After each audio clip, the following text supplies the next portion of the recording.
like to call this assembly work session order. Let's go around their table and identify ourselves for the record. Start with you, Jennifer, ma'am. Jennifer Johnston. Elvie Gray Jackson. Dick Traney. Bernie Hall. Bill Evans. Jim Steele. Who are you? Tim Potter. Michelle Ritter. Phil Pop. Craig Strabon. Hi. We're here to talk about live, work, play. And Bill, I think you're going to be leading this off. Now for assembly members. We're going to try it a little differently. We're not going to ask questions till the end of the presentation. So if you got a question, write it down. Or you can ask Mr. Evans to save it for you and he'll articulate it back when we're done. Because he's an attorney after all. Oh, yeah. Bill, we'll turn the time over to you, sir. Thank you, Mr. Chairman, and to the members of the Assembly, thank you for this opportunity to have this conversation with you. We appreciate the invitation to come forward and share with you the results of about a year and a half's worth of effort related to housing. But I'd like to just take it back for a moment and give a little bit of the root of what brought us here today from the Anchorage Economic Development Corporation's point of view. In 2010, the Board of Directors of AEDC recognized that there was a need to change the way that we think and to think longer term, to look at our community from a number of different perspectives that we weren't previously looking at it from, to figure out how we could improve the environment for business investment and encourage that investment as a result, which would then generate more jobs based on the business investment, making for a more stable tax base, giving us a stronger resource base that could then be reinvested back into the community to improve it even further, creating a better environment, getting more investment, creating more jobs, and then getting the virtuous circle going. The holy grail of diversification.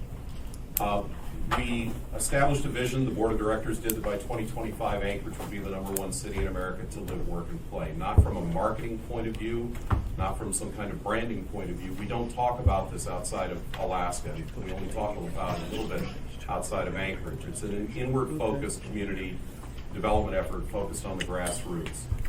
The effort identified several areas that we needed to focus on where we felt that there was a lack of attention or a lack of resources or a lack of both in terms of willing partners coming together to address situations. Issues such as community safety, education, the areas of creative placemaking, and in particular housing. From a business point of view, the Anchorage Economic Development Corporation has identified for a number of years that housing is increasingly becoming a barrier to new investment in Anchorage.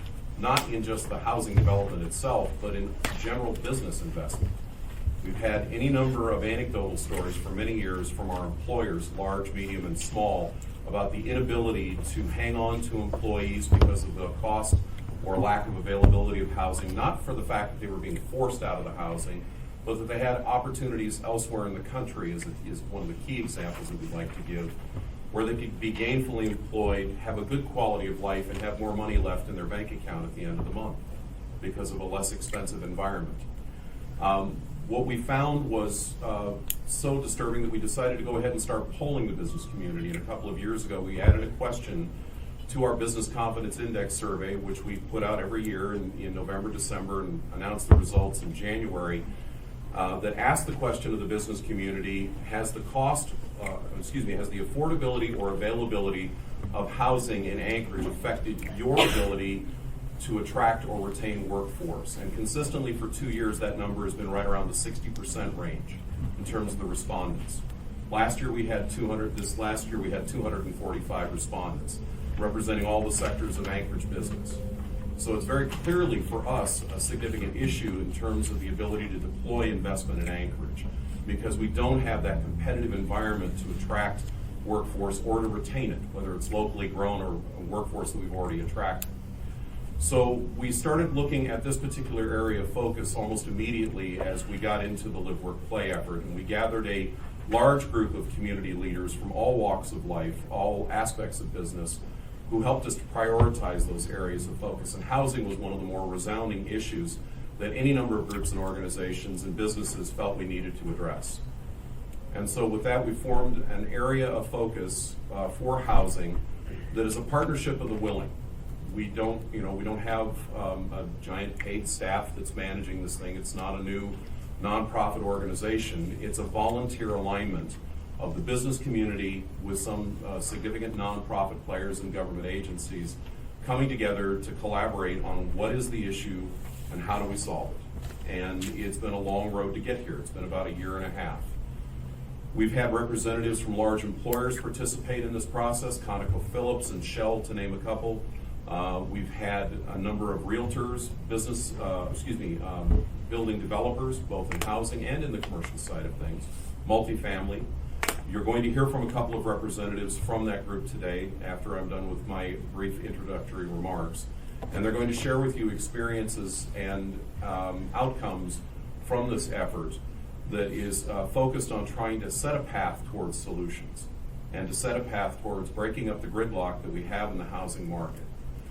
I will say that this is not an effort focused on subsidized housing. It is focused on housing because the issues affect all aspects of housing, whether it is multifamily or single family, whether it is subsidized or non-subsidized. These are the challenges that we face in our Anchorage housing market that are creating the issues that are only going to get worse unless we start to address them. Philosophically, we have a very specific point of view that I will express in a moment that will help you to, I think, understand where the group came out. But first, I want to share with you some of the basic facts that the group based its perspectives on. The first document that I'd share with you is the Cost of Living Index, this goldenrod colored document on the front page. This is a national survey that the Anchorage Economic Development Corporation participates that tries to identify what is the average cost of living in the United States for an average individual or family, and then what is the delta for different communities below or above that average cost. It's not an inflation measure. It's designed just to set up what is the national average for the cost of living in the United States. Bill, one quick thing. I want the minutes to reflect that Miss Amy Dabrowski and Pete Peterson, both Assembly members, joined us recently. Thank you. Please continue, sir. You bet. So I would point out that first and foremost, Anchorage is the 19th most expensive city in the national survey, coming in significantly over the national cost of living at 28.5% above the national average. We are the 19th most expensive city out of 281 cities that participate in the survey, representative of all 50 states and the District of Columbia. Housing, we are the 21st most expensive housing market in the United States. And this is an amalgam of rental and single-family cost. So it is indicative of the housing market as a whole, at 57.8% above the national average. Now, why is that important? There are a number of other metrics on here, but why are these important? When you go to the back side of the document and you look at the bottom half, here's where our competitive issues come up. From a business point of view, this is important to us. These are just a sample of some of the 281 cities and how we rank compared to those cities. And you can see where our percentage is at 128% of national average, 28% above national average. You can see a number of cities where, yes, they are a little bit more expensive. You know, it is interesting to note that Honolulu is 75% above the national average. But when you start looking at some of our competitors, like Fargo, a boom state and a boom town, 94% of national average, 6% below. When you look at Seattle, 26.9%. Major metropolitan area, yet we are right up there with them, a city that is a fraction of their population. And you look at many other examples. It is interesting to note that Chicago is less expensive than we are to live in. Major metropolitan area. And then when you start looking in the housing metrics, you start to get a sense of why housing is such a challenge for us in terms of many of the cities that we compete against nationally. Tried to be fair and tried to put cities in that definitely were above us to give you a sense of context. But when you think about the fact that we are in a national competition for investment, we are in a national competition for workforce, for key people to fill positions that we cannot grow locally in many fields in professional paths, this becomes a big issue for us and is reflected in the opinions that I've expressed previously about where our business community is looking at this issue from. So one of the things that the housing area focus really wanted to drill down on was to get a sense of more details. I mentioned that earlier survey of 60% of employers talking about the issues that they face in attracting and retaining workforce as it relates to housing. So we did another survey that was more in-depth, more granular, that was specifically focused on housing. This is the second document that we handed out. And it surveyed 140 businesses. And you can see a number of perspectives on this. For example, 15% of the survey respondents had job applicants decline to relocate to Anchorage because of the housing-related issues. 20% rated employees as being mostly satisfied or very satisfied with finding housing to buy in Anchorage. That basically says that 1 out of 5 of their employees are happy, which means that 4 out of 5 are feeling something else in terms of the situation on housing. Only 8% rated their employees as being mostly satisfied or very satisfied when evaluating their satisfaction with rental housing in Anchorage. And 44% were mostly dissatisfied or very dissatisfied. These are issues. These are really significant challenges.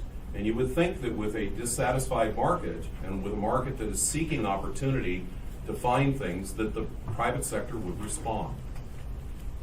And it hasn't. We haven't seen significant building take place in Anchorage in single-family and multifamily housing since the middle of the last decade. It's been about a 10-year run of a fairly flat period for housing. We also wanted to look at the issue of the employees' side of the coin to see what they really wanted to have available to them from a housing point of view. And we had 603 survey respondents, about 60% female and about 40% male. And we had a good broad range of demographic, but it was mainly focused on the millennial generation, which, if you're paying attention to the demographers and what they're saying is the trend, this is the generation that is going to be the vast majority of our workforce in the not too distant future as the baby boom retires out. Gen X is a small gap in the population supply train, if you will. And we actually have a bit of a worker shortage because of that. That's exacerbating the situation because that population is very small compared to the millennial generation. It's this gap between the baby boom and the millennials. So when you look at the responses to what they would like to have, a lot of them would like to live downtown. A significant number of them would like to live downtown. A significant number of them are looking for well-appointed homes, but are focused more on real basic amenities. 79% want a garage. 68% want it located in a safe neighborhood. 61% wanted a washer dryer. You know, these are real basic things, but these are things that very much are conducive to compact housing in some aspects, and is a market segment that we believe is not being served. Now, you know, these are preliminary surveys. There's a lot more work that needs to be done. The municipality has done its own housing survey, which has been pretty in-depth, that clearly defines that we need about 18,000 units of housing by 2030. We know that works out to about 900 units of housing a year that we need to be building to deal with obsolescence, to deal with housing that falls out of the market, to deal with natural growth locally, and to deal with in-migration. And it needs to be single-family and multifamily type development, rental, and ownership-based. We've been building about 400 to 450 per year for the last several years.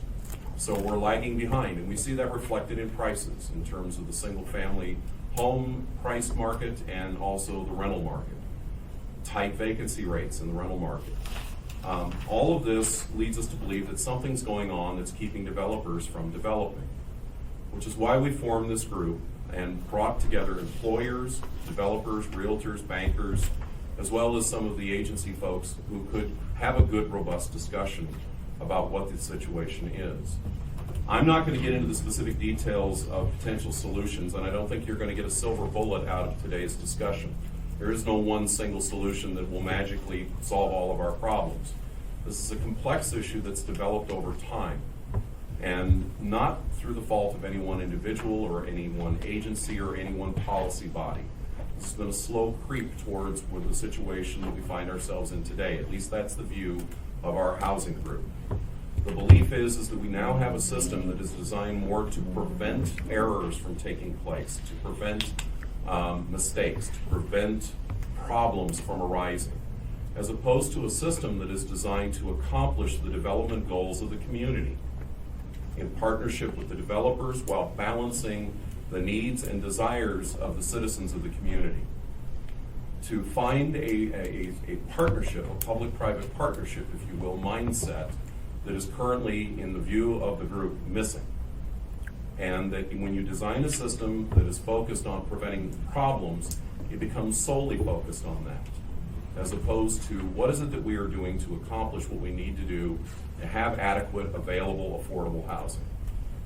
And again, that word affordable is not focused on subsidized. It's focused on competitive.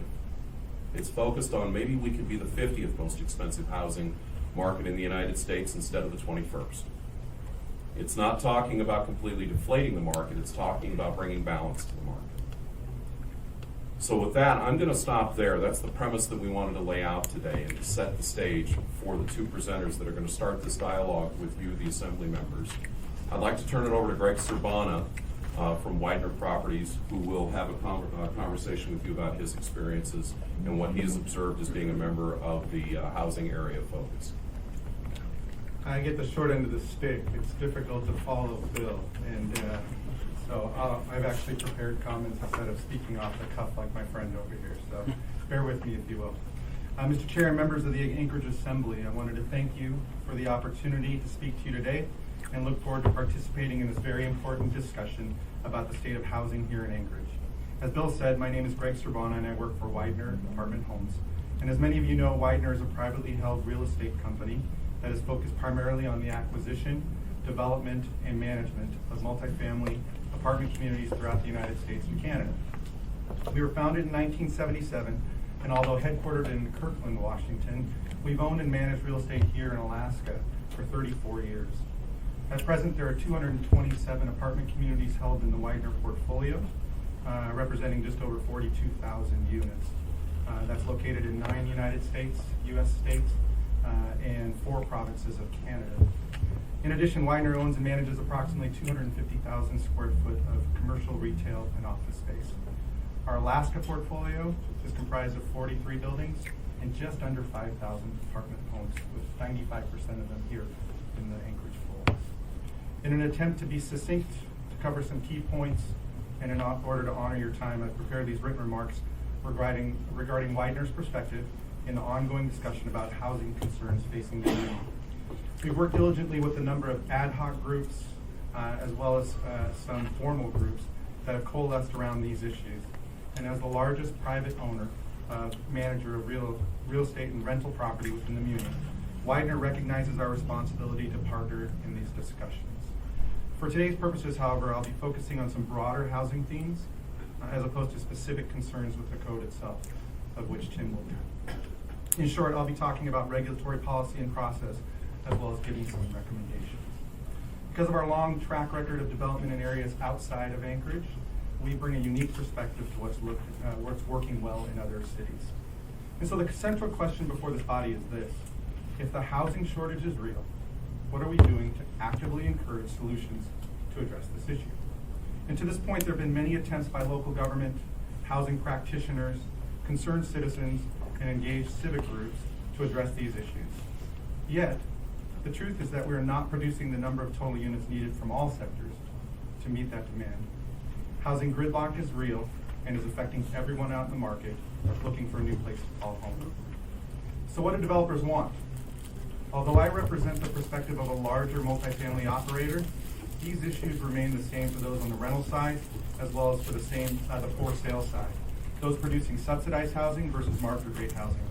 Single-family homes, duplexes, condos, and commercial developers. So what do they want? We want predictability, we want flexibility, and we want efficiency. And I won't go over all of those, but those three key factors are very important as we make decisions on private capital or any capital to develop into a project like this. What are the rules? We went through a many-year process of getting Title 21 to where it is right now.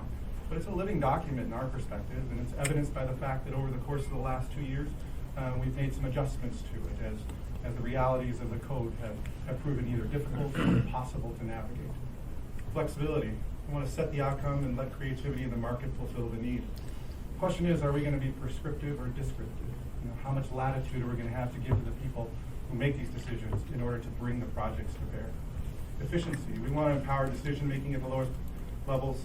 We want to balance that with public outreach. We want to streamline processes, and we want to have city staff as an advocate, not an adversary. I'll share a story with you. Several of you in the room were in a small Title 21 subcommittee meeting that we had about 2 weeks ago. And it was a very good, robust conversation. And one of the comments that happened there, and it was brought out that the city staff and the planning department is not advocates for developers.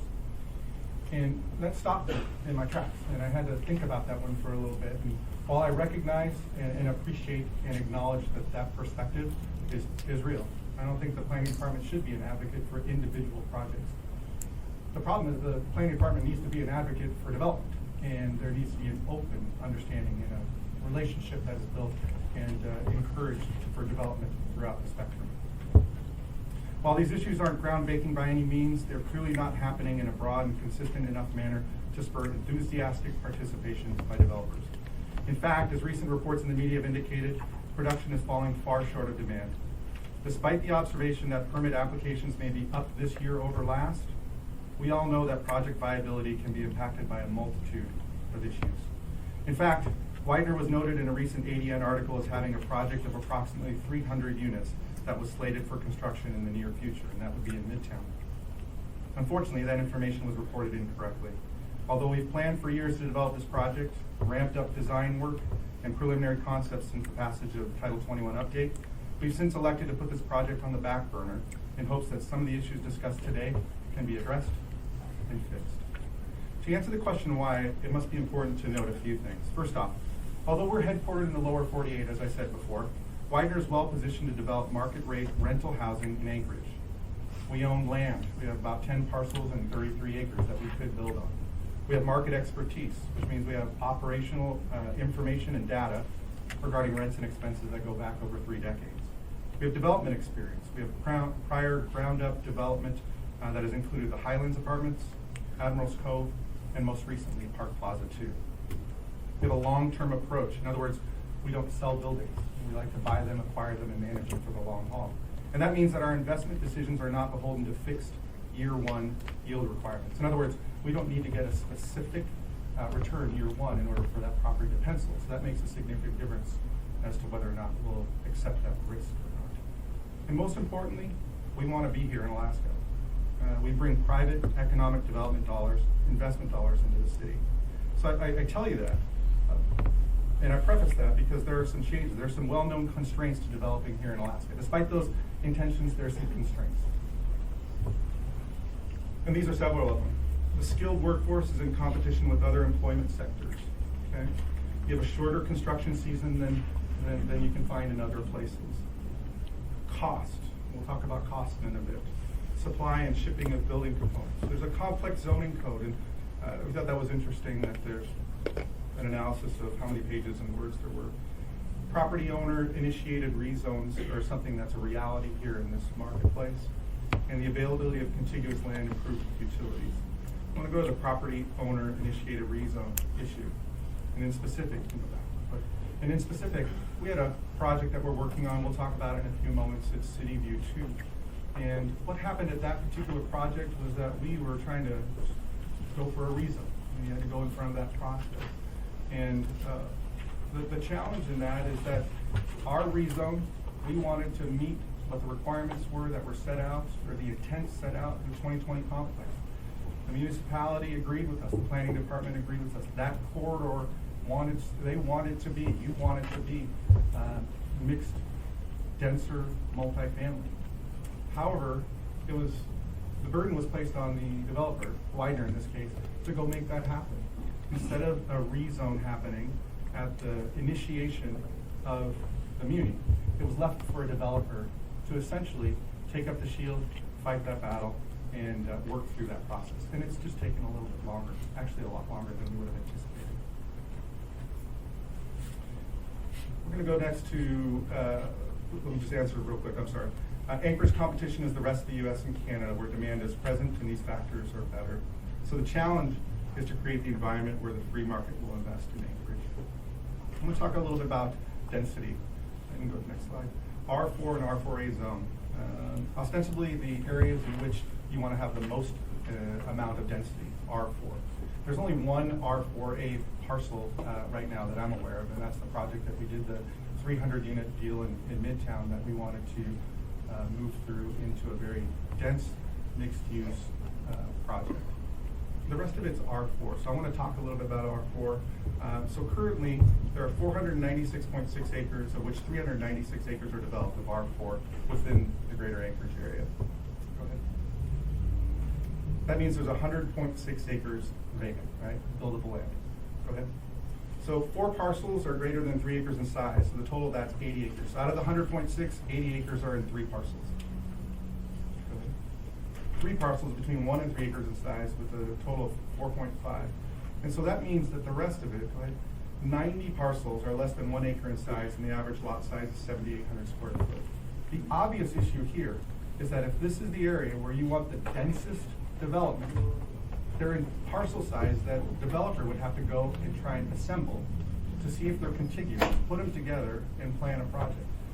That's not a great perspective or a great objective for us to have to go through and try to do that on our own. That actually, all that does, it gives us a complicated hodgepodge of infill lots.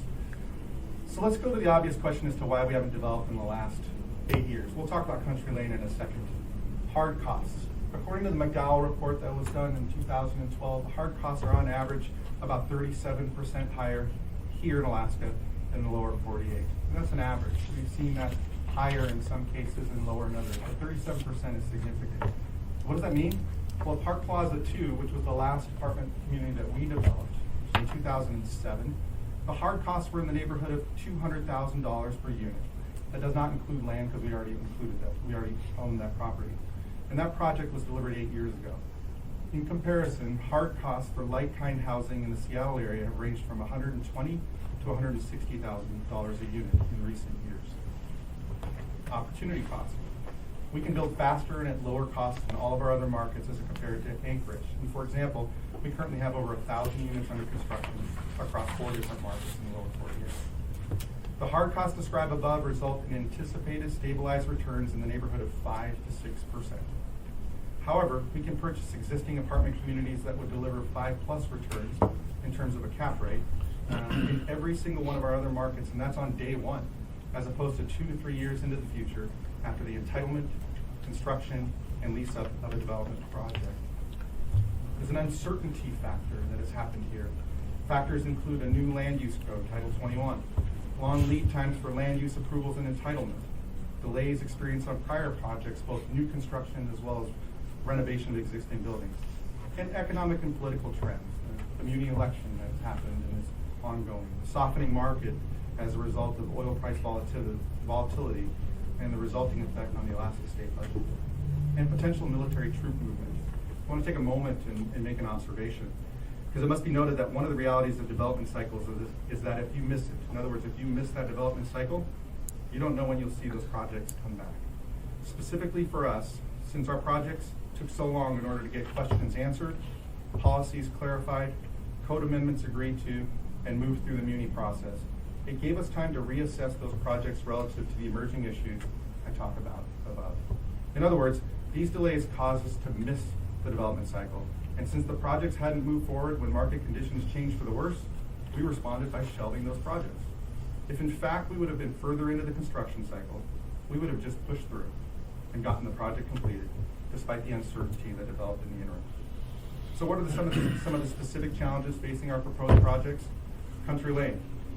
You had an opportunity to read through these, but these are some of the challenges. That rezone process took approximately a year. And to be sure, there are some issues. We were one of the first to, I think Quick and Lit Housing was the first, to try and build under Title 21, the new one. And we were always, just so you know, and we're on record, we were always going to try and build under Title 21, the new code. Other folks are very concerned about that and are building under Title 21, the old code. But for us, it was about parking. You know, the parking reductions that happened under new Title 21, especially for a project like that many units, that amount of density, the reductions really made it financially feasible for us to go under new Title 21, or more financially feasible than the other way around. There's a low base FAR and maximum FAR. And to be fair, again, the planning department has listened to that. We've had good, robust conversations, and there's been some changes made to that. But I would dare say that some folks think that the FAR that has been moved from 1 to 1.5 is still too low as a base. That's kind of pending. Many of the incentives in new Title 20 are things the developer will already do to compete in the marketplace. And so, some of these issues really caused us, along with those other factors, the uncertainty factors, to say, let's shift gears.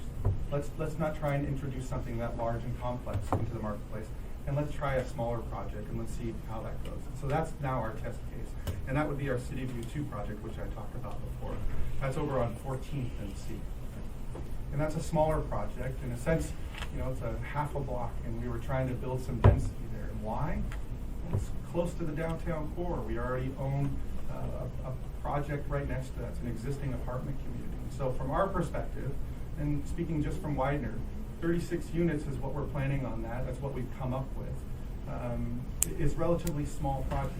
Our footprint is about 110 units. Generally, on average, our property is about 110 and range upwards. But this is a smaller project for us, so that in a sense is our test. How does it work through Title 21? What's the process look like? How can we work with the local and surrounding communities? And quite honestly, it's taken a little bit longer than we thought, and we've met some significant public opposition. And we've gone on record as saying this.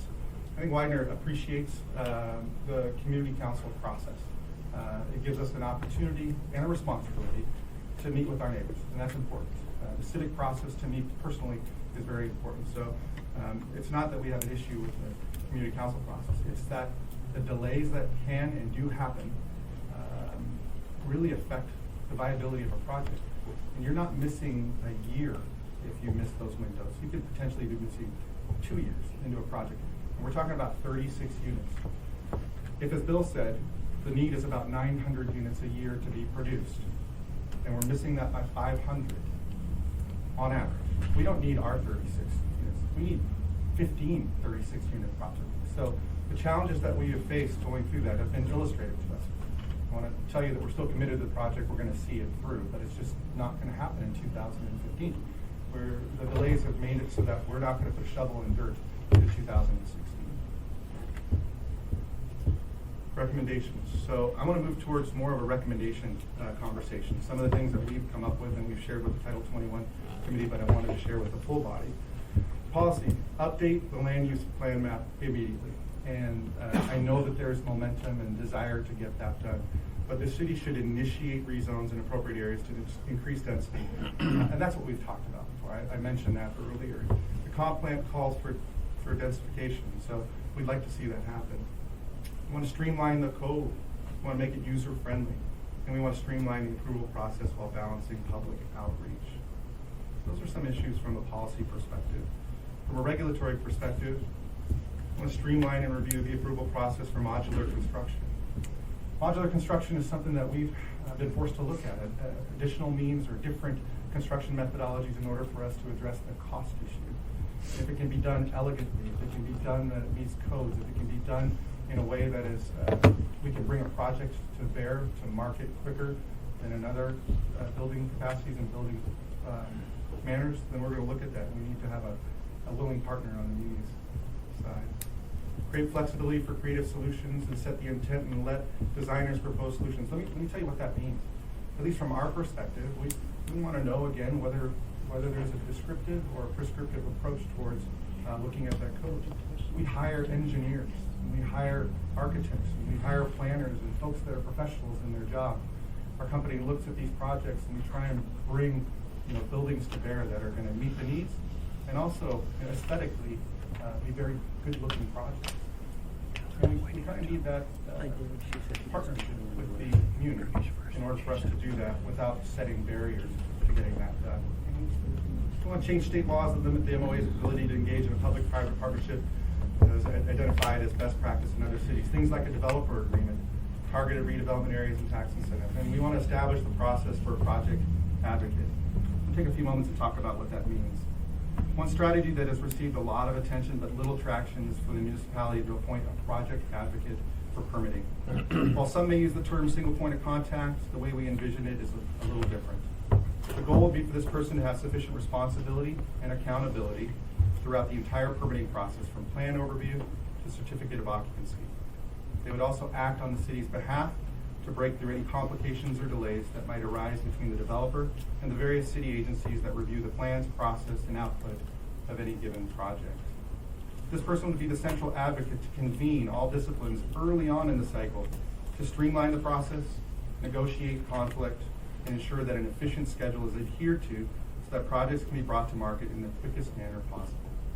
This proposal is specifically designed to allow for an integrated approach between the city and the developer and would be beneficial to a wide range of builders that interact with the municipality, from market rate multifamily developers like Widener to single-family home subdivision builders, as well as government subsidized housing providers and commercial property owners.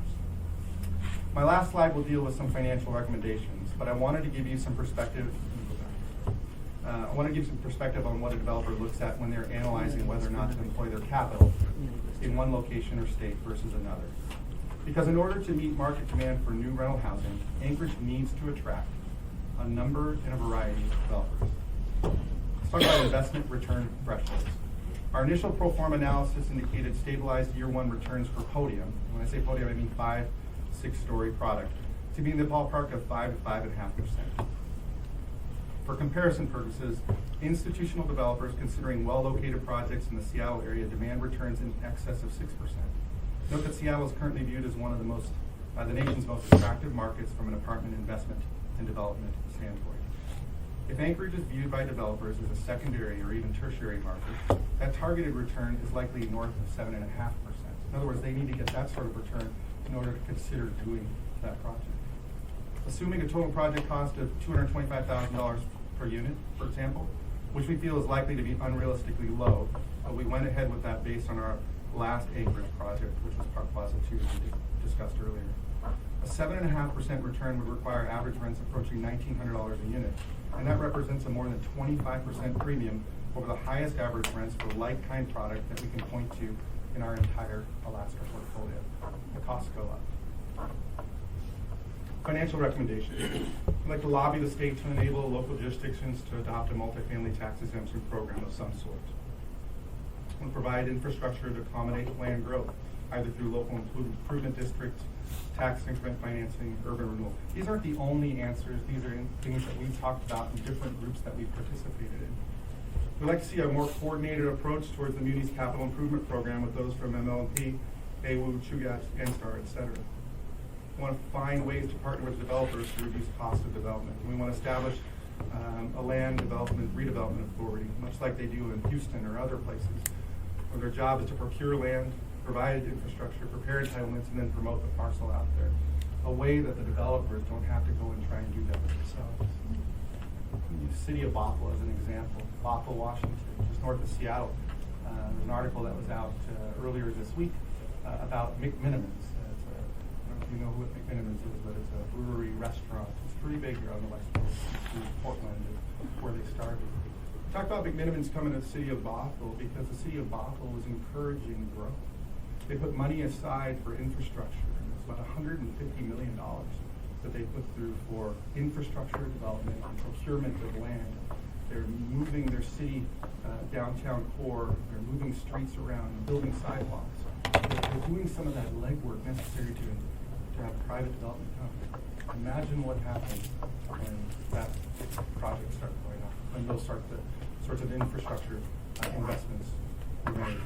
Widener's bought several acres in downtown where we're going to be building there. We've got new restaurants and shops. We've got big box. We've got folks deciding to employ their own personal capital, private capital into that market because they took the lead on that. So that was important.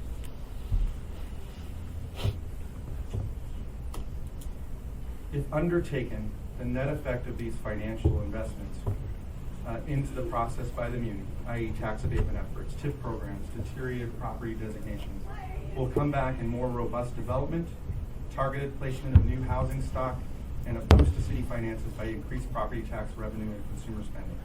As an example, our annual property tax burden at Park Plaza 2 was 71 times higher post-development back in 2008. It went from just over $2,000 a year to just over $200,000 a year. Even more significant increases to our property tax responsibility at Country Lane, our project in Midtown, was factored into our financial analysis with an increase from under $40,000 per year that we're paying right now to potentially as high as $1 to $1.25 million per year after we were able to do a project of that size. In closing, we believe that a robust and collaborative partnership between the development community and the uni is sorely needed. From the multifamily side, the issue of density is a key consideration to resolve in order to meet the anticipated housing needs of the city. Density can work if it's done right. It must be sensitive to the surroundings, appropriate in its scope, concentrated in areas that provide the services needed to support a much more compact living construct. I want to thank each of you for allowing me to address this body and look forward to a continued dialogue centered around finding solutions to the situation we find ourselves in at the present. Widener's committed to doing our part to meet the housing needs of Anchorage, both now and well into the future. Thank you. Go ahead, Bill. I'd like to go ahead and turn it over to Tim Potter now. Adam, could you turn up the light, please? By the way, Greg, we want a copy of your handout delivered to the clerk. She'll make distribution to all the assembly members. I don't think we were fast enough to write all of it down, but thank you. And, problem. and I think this is actually going to go on the website. Good, I just want to make sure it's out there. Mr. Potter. For purposes of moving forward, the next 20 minutes will be a little bit more specific to projects and details within the code itself. My name is Tim Potter. I'm the planning director at Dell and have been working on Title 21 issues through its entire write-up and adoption, and now taking projects through the new code and determining what's really possible. A point has been made earlier that Greg brought up about the R4 and the issue about 90 parcels at about the 7,800 square foot average. Well, I wanted to get real specific, as Assemblyman Hall asked about. And here's an aerial photo. I'll let everybody see it. Here's Ingra, here's 12th Avenue or 11th Avenue, and there's an empty lot. It's zoned R4, so it's a real lot, undeveloped at this time. It measures 50 feet wide by 140 feet deep. It has a street in the front and an alley in the back. That is what most of the R4 zone parcels are that Greg referred to. I'd like to move to a simple little exercise that I call R4 origami, and I'll hand out for this. So here is that 7,000 square foot lot. Okay, so 150 feet deep and 50 feet wide. On the north, this is the street. On this end is the alley. For a lot like this, you have rules. And the rules say that if you are on an alley, your access has to come from the alley. And if you are a triplex or larger, all of your parking and maneuvering has to be on site. So you cannot back out into the alley or the road. So this little simple project is to just say, okay, so you've got front yard and rear yard setbacks. You've got side yard setbacks of 5 foot each. And that gives you kind of an idea of what your development area is for parking, your open space that's required, and your parking. When you take the parking that's required, and we assume that these were going to be 2-bedroom apartments at about 750 square feet, that gets you, when you take the parking out, all of a sudden you're down to a parcel of this size, getting close to what your development footprint could be. This is the required 480 feet of private community open space. So it's open for everybody to use. So if you fold that back, you get rid of most of that, and then there's a required 5-foot buffer of landscaping between the parking and the structure. So you fold that kind of back, and now you're down to a 1,410 square foot area that you can actually build a building on. Now, my intent was to build 4 2-bedroom units, so a 4-plex, which the code says I can do on this piece of property. And that's how the real estate industry sells these parcels. The 7,000 square foot R4 lot, they sell indicating that you can put a 4-plex on it. So if you do that, you divide that 1,410 feet, that's about 352 square feet for the footprint of each unit. That's 18 foot by 19 foot. to put that in perspective. So that's your base footprint. So you'll need to go up another floor to get to your close to 750 square feet or so. From a practical standpoint, this is not economically viable, and there's really no market for it by the time you get it done anyway. So you know what? We don't do that. And what typically happens on these R4 lots that are 7,000 square feet is because of the restriction of the code, they end up with a duplex constructed on them, which is half of the density that you should be able to put on that lot. Now, we're in a situation where every decision that we make every day impacts us way into the future. If you are to build a duplex and build half of the density that should go on this piece of property, which is close to downtown, close to transit, close to parks, close to employment, that's where you want the density. If you build 50% of that, you've cheated the community out of 50% of the density potential for the life expectancy of that new duplex improvement, which is at least 30 to 50 years. So because you can't build a fourplex on that, we have made a decision that impacts the future of the community for the next 30 to 50 years. That's something to think about and ponder. So let's go to this same 7,000 square foot lot. Now, if you were to build a duplex on this lot, you could have driveway access to a garage that you could back out into the street. You could have, if you built a duplex faced out the alley side, you could have driveways that you could back out of onto the alley. So this approach looks at, you take the same front yard setbacks, side yard setbacks. Get to this. Wish I could just snap my fingers and grab it. So all of a sudden now you can see your development area. Well, it's a lot bigger than you remember the piece of paper that resulted over here. So now when you have that, you actually get to a building footprint area that is 3,040 square feet. So more than double what you had in the other. And by lifting the prohibition of having all of your maneuvering and parking on site, you've got all your parking on site, you've been able to add a garage, parking out in the driveway, so you can have 2 cars per unit, which exceeds at least the requirement. And you can get 4 real units that are marketable and financially feasible to develop. We're going to call this the double duplex, because if you wanted to build a duplex, you could build it on this side or that side. This just takes 2 duplexes, pushes them together. You result in those 4 units that are better units than what you can do under the current code. These are some of the simple examples of where we need to be thinking and small changes that we can make so we can actually get the type of development and the density of development in the locations that we want it to be, and utilize this scattered section of 7,000 square foot lots that are zoned R4, our highest density land use zoning district. So it's very important to then look forward that the double duplex is just one option, but I wanted to bring that as a simple example of what could happen and emphasize that when you make a decision today that limits the ability to put the density that the comprehensive plan has envisioned and pushed for, you've now changed the situation and cheated yourself for the next 30 to 50 years.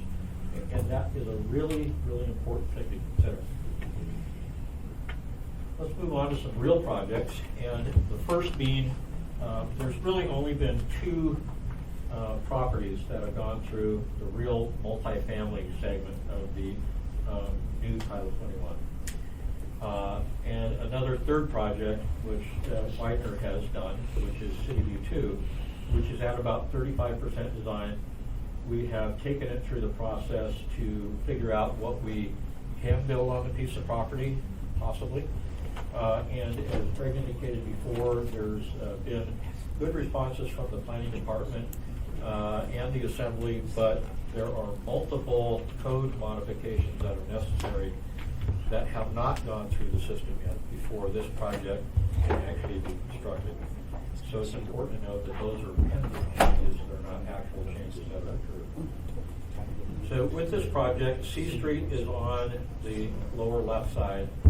The alley is to the back or north of the building, and 14th Avenue is on the right side of the drawing that you see there.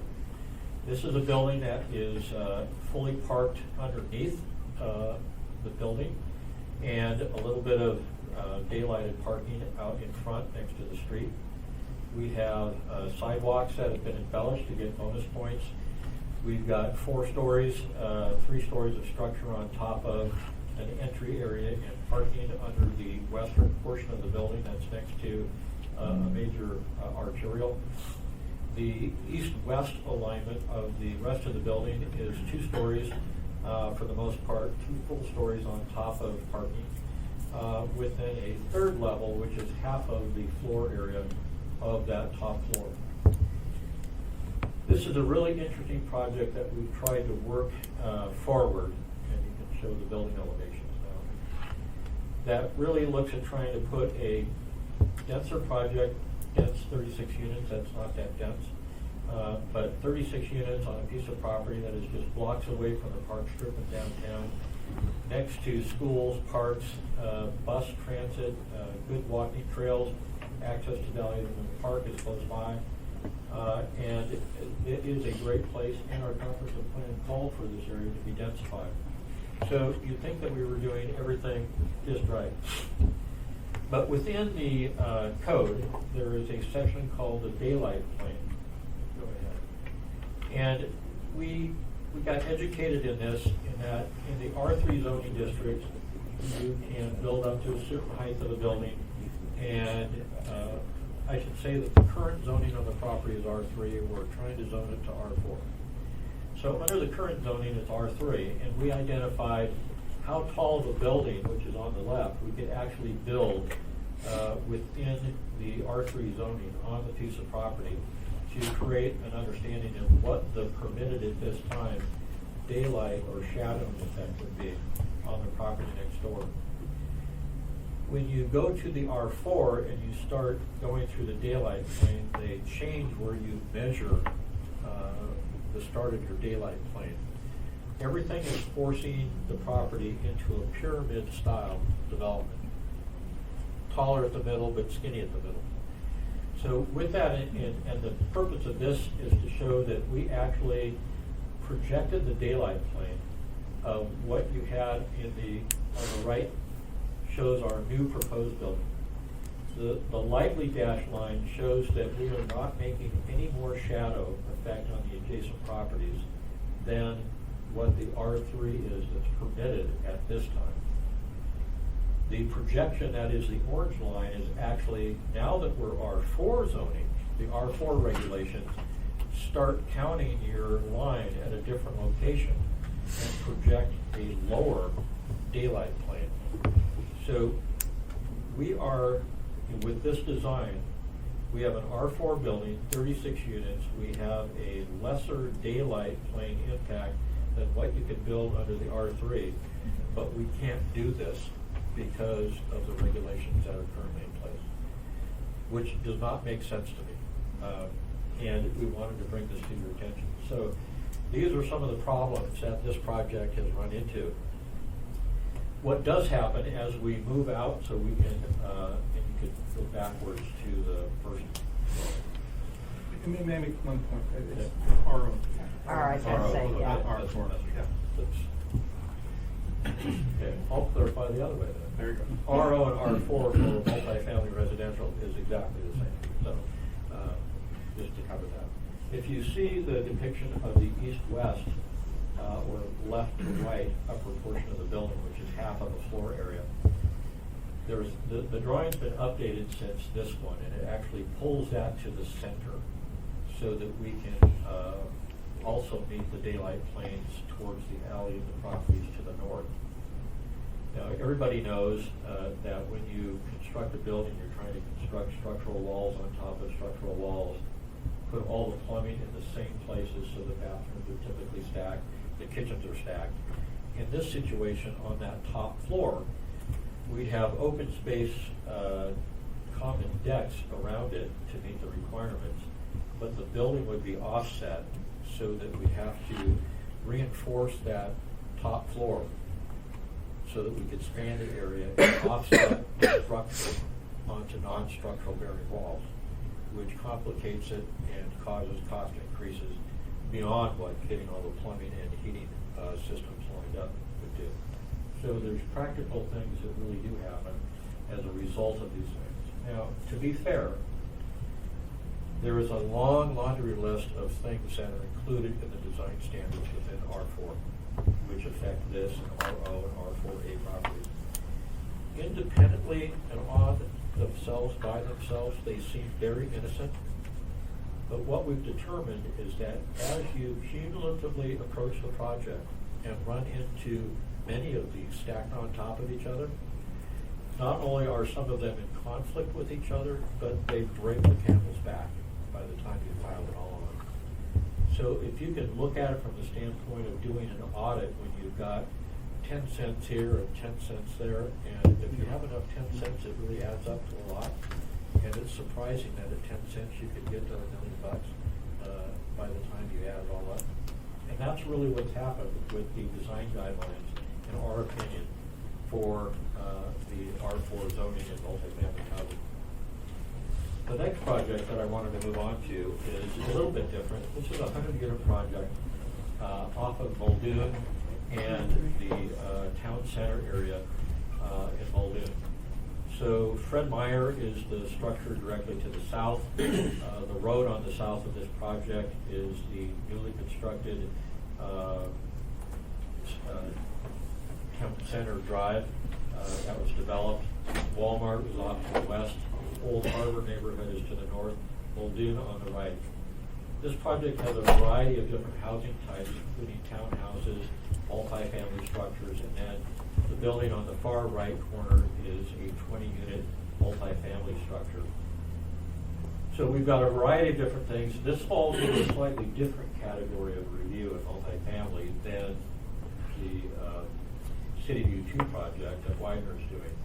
This is actually multiple principal structures on one single lot, what everybody used to call the site condo approach. So in this vein, we have private roads inside, we have parking loops and access loops to all the buildings, and it's a great full project. This is a tax credit project that gains additional monies to go into the project by meeting those tax credit requirements. One of the requirements is sustainability and efficiency of use of energy. So this is designed as a 6-star project from an energy efficiency and use standpoint. Absolutely the top end. They have photovoltaic units on the face of the buildings. They have super insulation around the foundations and sticking out from the foundations to create a better utilized spa bulb at the building and better insulate the foundation of the building so you don't lose as much heat. To meet those requirements, if they don't meet those requirements, they have to write a check back to the state and the feds. So in that vein, there are a couple of issues here. One is that for this type of project, any parts of the building that are facing a street or a common open space or the primary door is supposed to have 20% of the face of that building is 20% windows. Not 17, not 15, not 18, 20% for some reason. When you do that, you're taking away from the balancing point of trying to meet the economic reality of what you can do to make it a 6-star building and get the extra incentive of the tax money that can come back into the project. So in doing that, now we have units that are going to require triple or quadruple pane windows that are larger in size at a much greater expense. You may have to modify the heating and cooling systems within the building to help compensate for that associated cost and management of the energy. We likewise have photovoltaic units on the ends of the building, and there's prescriptive requirements for the landscaping that there will be trees and shrubs planted at the location that would block those photovoltaic units. It's not a question of whether or not you have as much landscaping on the site. It's a question of, do you have some flexibility on where you put those trees and shrubs? And in this case, it is absolutely prescriptive, and you do not have any latitude.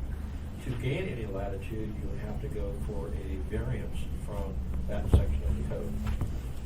So nobody's arguing about the numbers of plants, the types of plants, or anything. It's just the location. In these units, in the townhouse units, they have 8 feet of 2-inch solid board insulation sticking out from the foundation wall. That's to help create this super insulation around the footing so you don't lose additional heat and energy through that. There is a requirement that there be shrubs and trees within that adjacent to the face of the building. Again, no prescriptive flexibility to do that. You just have to do it.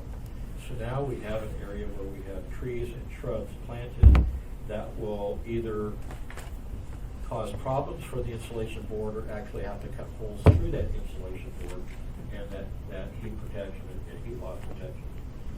So as we see these things, there's no flexibility, it's very prescriptive, and it's not that anybody's trying to get out of anything, it just is so prescribed, you've got no flexibility to make the design work around it, which is problematic.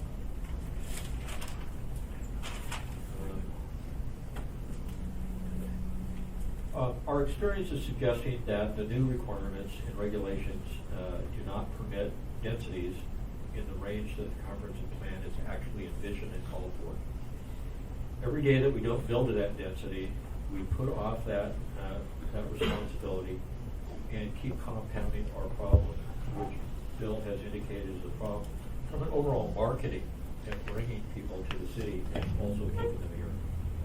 Clearly, the multifamily design standards for standards and the FAR standards and the maximum building heights are limiting our ability to meet the housing needs of the entire community. We're asking the Assembly to immediately consider the following. One is to lift design guidelines out of the code, and those would be the multifamily design guidelines. Basically, take them and extract them out of the current operating code and set them aside over here in the parking lot and let them be worked on outside of the arterial that's trying to get things built. Because we have found, trying to take this project through the system, that every time we bring something forward, there's 10 things that we have to ask for clarification, or we have, nobody could say what it really means, and then we have to redesign and make it work. So if we could basically take the train wreck and put it over in a parking lot, free up the track so you can get the train through, that's what we would be asking. Likewise, we'd like you to consider repealing the new floor area ratio standards, which drastically reduce the floor area ratio from the old code. They basically said you can build less building, or you can build as much, but you have to do a bunch of bonus points to get there. And we determined through the City View 2 project that based on the FAR or floor area ratios, it didn't matter how many bonus points we could get, we could never get back to the FAR. That was at the upper end. So the starting point was actually cut in half from the old code, and it had drastic impact. We'd additionally like to ask you to repeal the maximum building height limitation and allow multifamily residential in the R4, R4A, and RO to be unlimited height based on your ability to get the design approved. With that, I pass it back. So I'm going to close this out very quickly because I know we want to get to a dialogue with you, the members of the Assembly. These are just two examples that the housing area group asked to come forward and represent them. We've had several different participants. I only mentioned a couple earlier. I'll mention more. Wells Fargo, that is with North, Peterson, Jack White Real Estate, Eklutna. We've had young professional group participation. We've had senior representatives of seniors in the group, Peach Investment has been involved, Anchorage Downtown Partnership has been involved, all of which have different constituencies, all of which have contributed to the discussion that has resulted in these preliminary recommendations.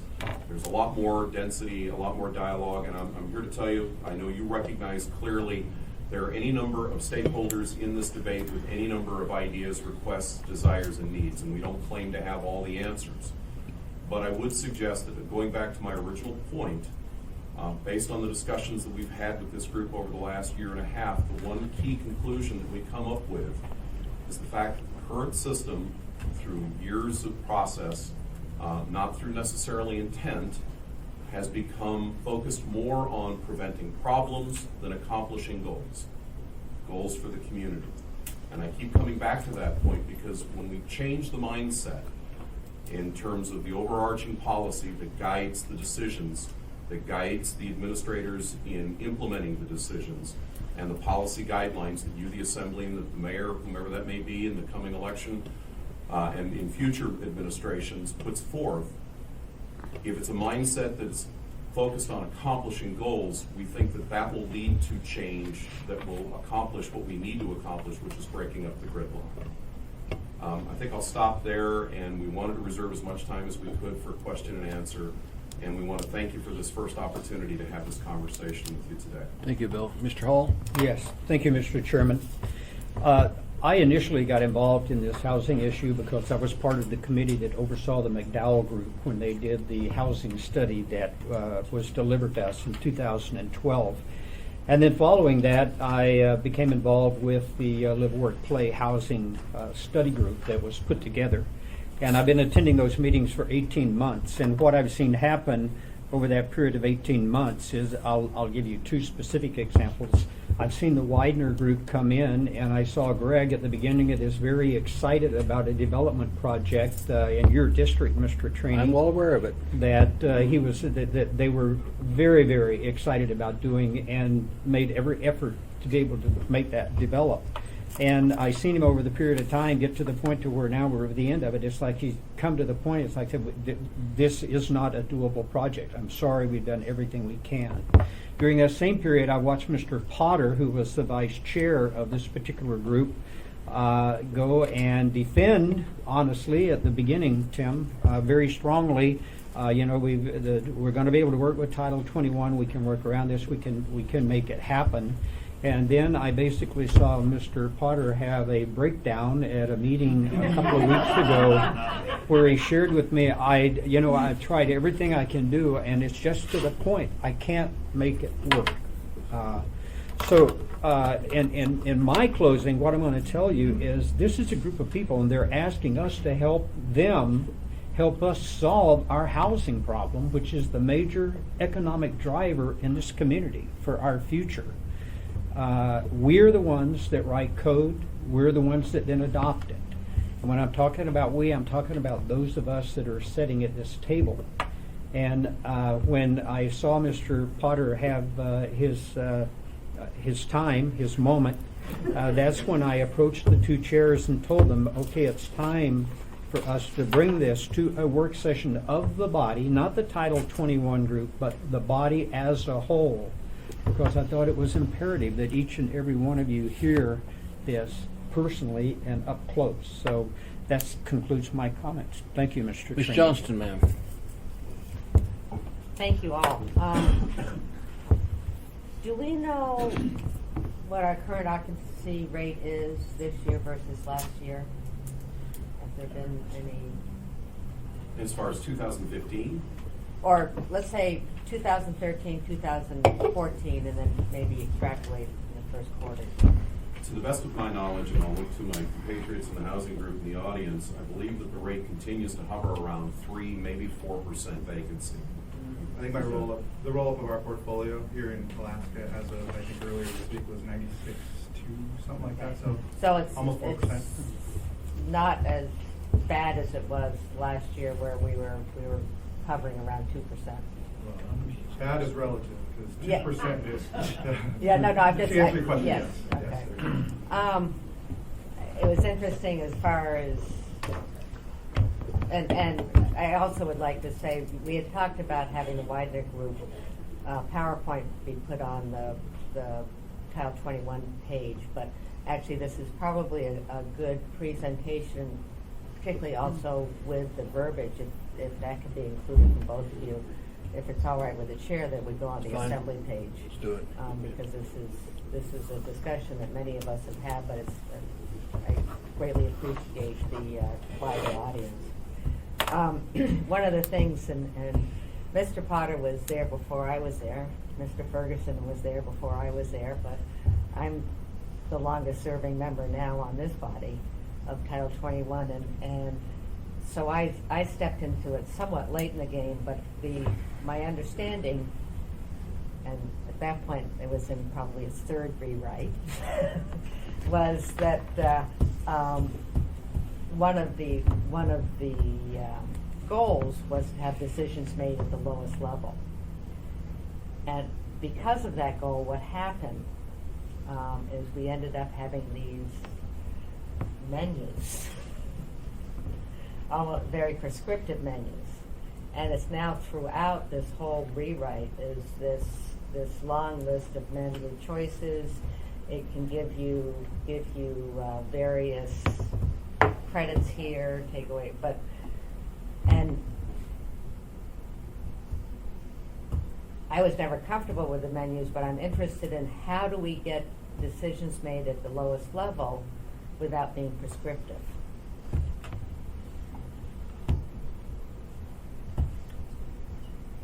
Mr. Potter. I'd like to respond to that just a little bit. It may not be directly to your question, but you know, But throughout you're the not 12 being direct. throughout the 12 years of the Title 21 rewrite, there were continued requests for appropriate testing of these regulations to be done to determine what in fact the true impact was on a real project.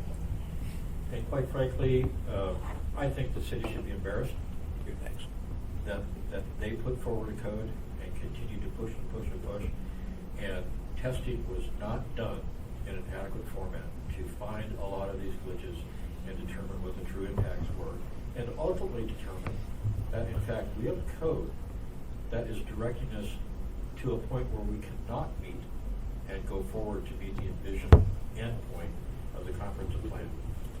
That's really sad. And I've heard you say this, and that's do good. we need to have prescription? There can be prescription, but there also has to be flexibility. But there wasn't any testing. And just a great example is, you know, in the floor area ratio as a starting point, that went from 2 down to 1, with the ability to get back up to 2 if you did a bunch of bonus points. But nobody ever took a project through to determine whether or not you could actually garner enough bonus points to get back up to that point.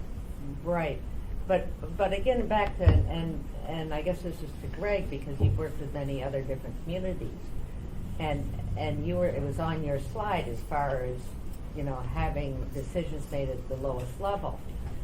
How do other communities do it? Do they have menus? Do they have, I mean, my problem all along with the menus is I kind of saw, oh my God, we're going to have a whole city looking the same.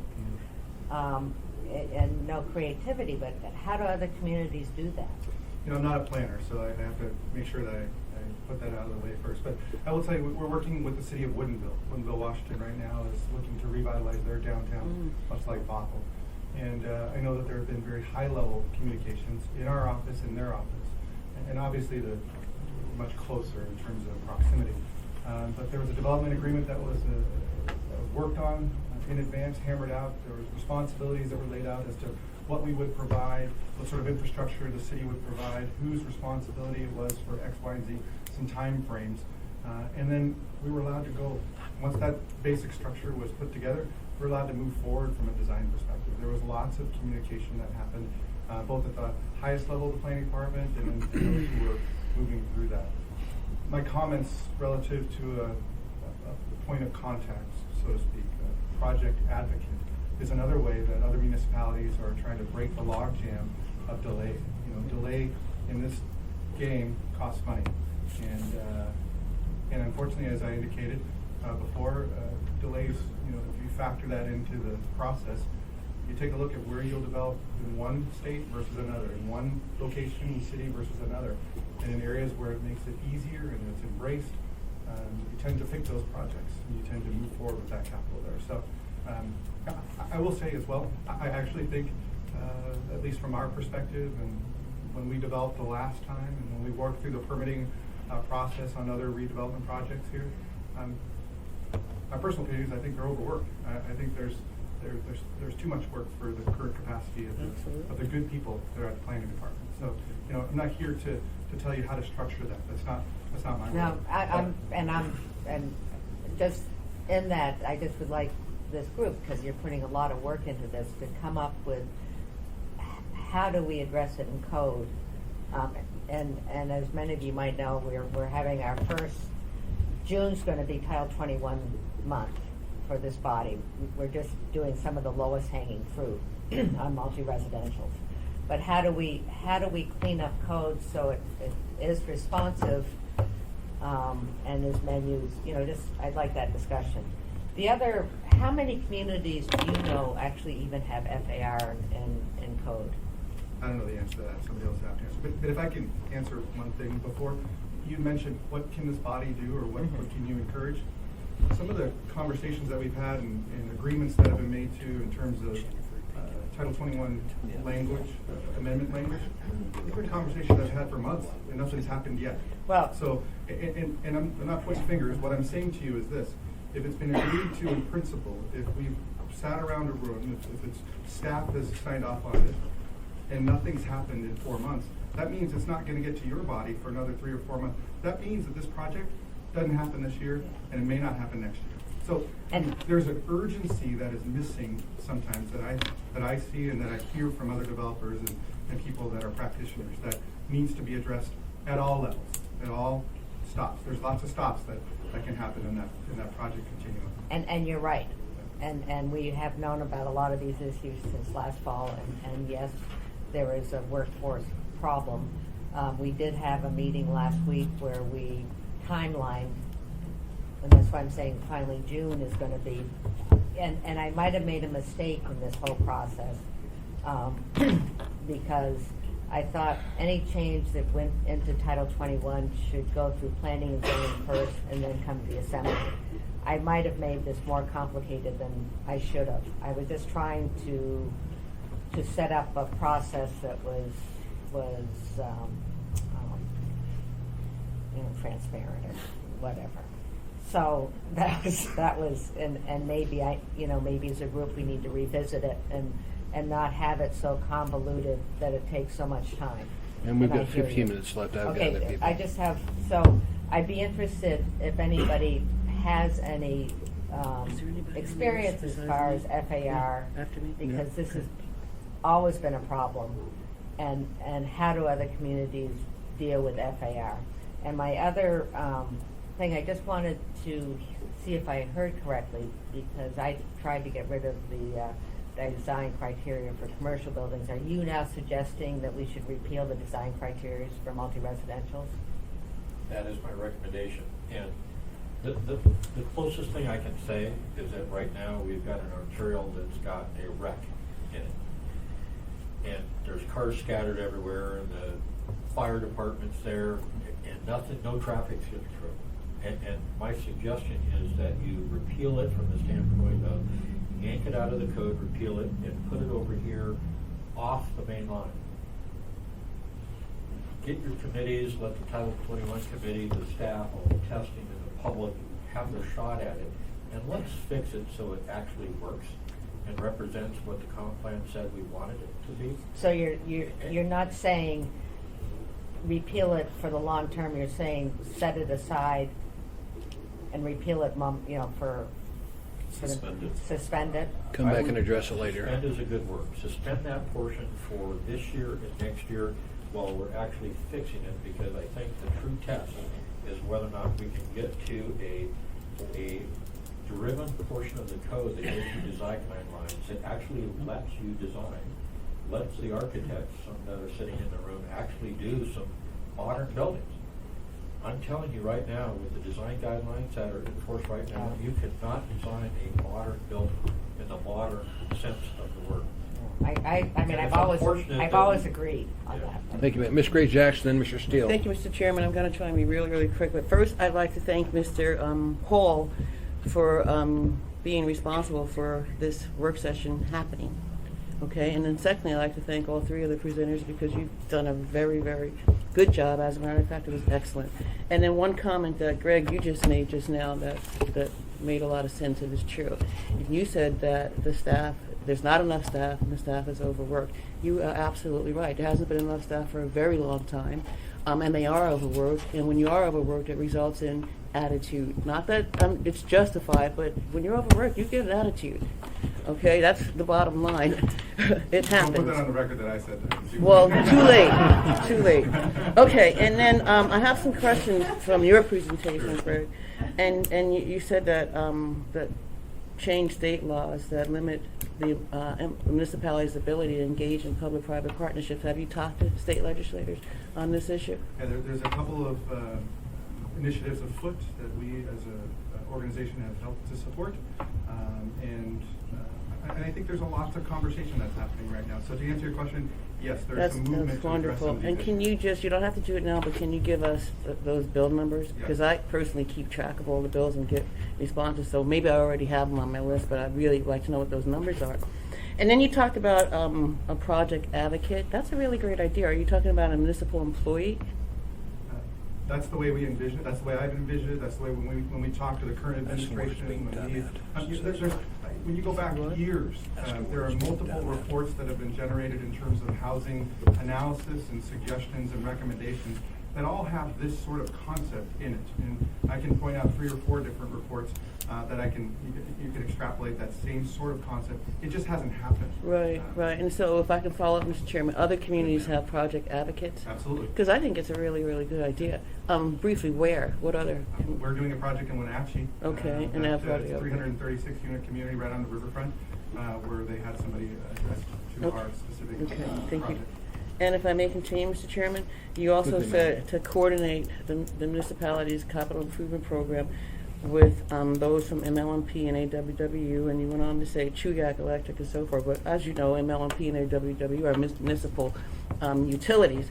So give me a little bit, or us, a little bit more detail on what you're talking about. It's an idea that has come up in some of the working groups, and I gotta say that there's a number of folks, practitioners that are in the room right now that have spent countless hours and time volunteered to try and get this right. And one of the ideas that came up was to say, listen, if we know that people are employing their capital in different areas of town, it makes no sense for us not to do those in a coordinated effort. In other words, if you want to have Okay, dense, I won't. mixed-use multifamily in, pick your place. Is it Bernard? Is it downtown? Is it in Fairview? Then why wouldn't you try and coordinate that with the capital projects, the roads that are going in, the infrastructure that's already on the capital books for some of these other organizations, and try and do those in a coordinated fashion? All we're trying to say is it costs no money to sit down in a room and see if there's any way we can coordinate. And if I can follow up real quick, I think that as far as MLMP and AWW is concerned, because they're municipal organizations or utilities, that's being done. So the other part needs to involve what you're saying is the other utilities that are not municipally owned. Thank you. Thank you, Mr. Chairman. Mr. Steele, Mr. Peterson, Mr. Evans. Yeah, very quick. Yeah, I've often, or I have ever since I've been involved in this city, been concerned that it takes us a long time to do anything. The planning process, the 2020 planning process, we still haven't upgraded all the plans to match the 2020 plans, all about ready to go out. We haven't updated the zoning to match that.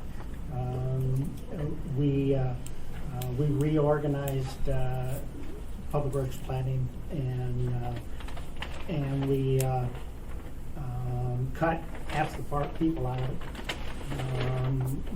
And then we developed, with the committee process, because we wanted everybody involved, developed the ordinances that try to address everybody's issues, and they are prescriptive.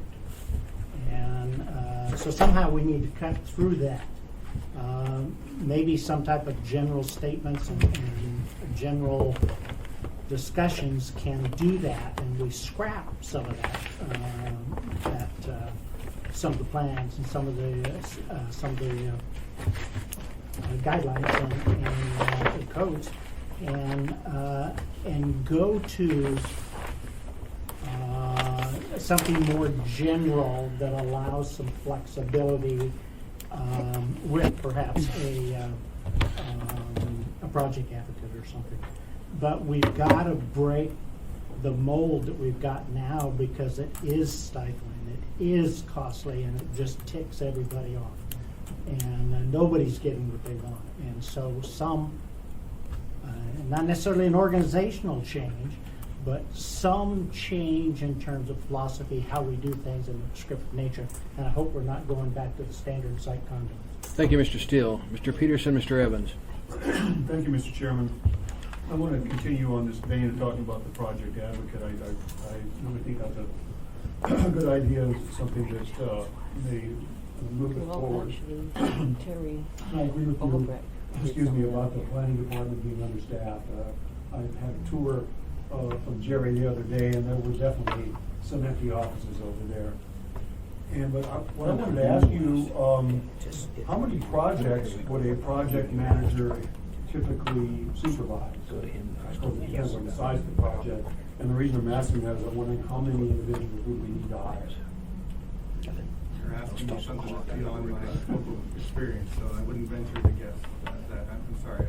Perhaps, within the Live.Work.Play group, we can maybe look to see what other resources in other areas are, but I'd be uncomfortable making a recommendation in that regard. Okay, well, if you can get any information to give us an idea, with the ballpark figure, how many employees we're talking about. We have 5 minutes left. I've got to move on, Mr. Peterson. Mr. Evans, Mr. Hall. Yeah, We're done. sure, quick. When those of us on the hillside drive into town, through Midtown and downtown in our BMWs and Mercedes, Go through the toll booth or it's what? important for us to make sure the city looks pretty. So most of my constituents are very much in favor of all the design requirements because we can afford it, for the most part. And that's sort of the key thing. Well, it's the impacts of these design requirements are not going to be that the people in my area or the people in this town who have money are not going to be able to find housing. It's going to be people who have less means. That's the ones we're squeezing out of the market. That's the ones we're forcing to either be homeless or to live well below where they should be living. Basically, the cost of pretty is borne by them. But that's always been the balance in Title 21. I've been on the Title 21 committee for like 3 months, and I understand it was going on before I got there for some length of time.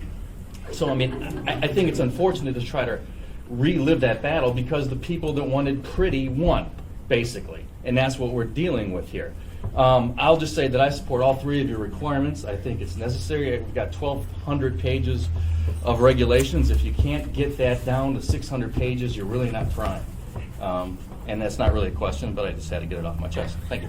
Mr. Hall, final Yes. statement. Thank you. Yes, my final statement is basically I hope the fact that you all did gain a lot from this work session. We need to do 2 more work sessions for this group. They only covered policy and procedure in this We'll set it up. particular. So if we could agree to do that, it will deliver a great We'll deal do of it. value to the body. Thank you. And thanks for bringing this to us, Mr. Hall. You're welcome. This work session is now over with. Thank you.